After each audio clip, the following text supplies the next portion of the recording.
Picture this. You're stuck in an elevator with someone. 30 seconds of silence that feels like 30 minutes. Your brain screams, say something, but all you can manage is, so, weather's crazy, right? They nod, more silence. You want to disappear into the floor. If that made you physically cringe, good news. You're about to learn why that happens and how to fix it forever. I'm going to show you the hidden psychology behind effortless conversations, expose the massive lie everyone believes about small talk, and give you a ridiculously simple trick that turns awkward silences into actual connections. But first, we need to destroy everything you think you know. Here's the uncomfortable truth. You think you're bad at small talk because you're boring. Wrong. You think successful conversationalists are just naturally charismatic extroverts who always know what to say. Also wrong. The real reason you struggle has nothing to do with your personality or how interesting your life is. It's because you're playing a completely different game than confident people, and nobody ever told you the rules.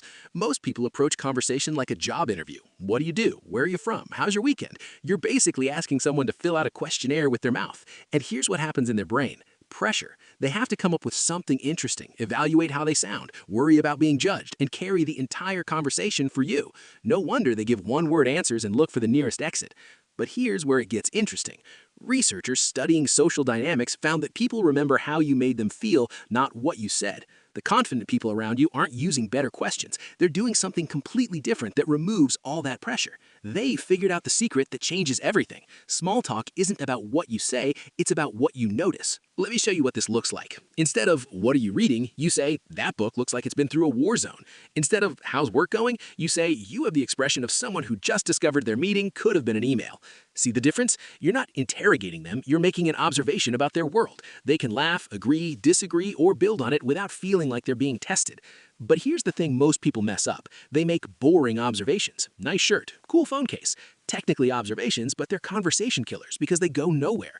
There's a specific formula that makes observations magnetic, and it has 3 parts that work together like magic. First, specificity. Don't just notice something, notice the interesting detail everyone else misses. Not nice shoes, but those shoes look like they could survive an apocalypse. You're being precise about what caught your eye, which shows you're actually paying attention.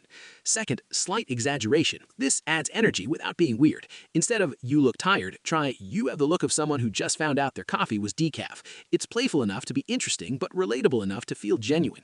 Third, implied story. Your observation hints that there's something bigger going on. That laptop has definitely seen some adventures, suggests there's a story behind those stickers, without demanding they tell it. You're creating curiosity about their experience rather than forcing them to explain themselves. When you combine all 3, something incredible happens. Your observations become conversation magnets because you're not just commenting, you're painting a picture that people naturally want to confirm or correct. They start sharing without realizing they're being drawn in. Here's a real example.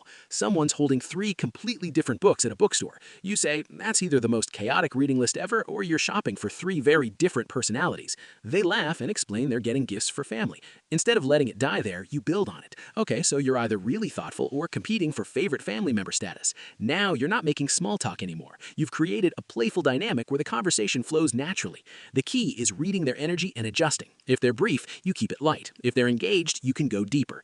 This even works in professional settings. Instead of, how's the project, try, you have the focused expression of someone either solving a complex puzzle or plotting revenge. It's workplace appropriate but interesting enough to break through the usual monotony. Once you start thinking this way, you'll see conversation opportunities everywhere. Now here's the phrase that ties everything together. 3 words that completely change how you start conversations. I bet that coffee is the only thing keeping you functional right now. I bet that presentation didn't go exactly as planned. I bet that book choice has a story behind it. This phrase is powerful because it does 3 things at once. It makes an observation about their experience, shows you're paying attention to them as a real person, and creates a natural opening for them to share without feeling like they're being interviewed.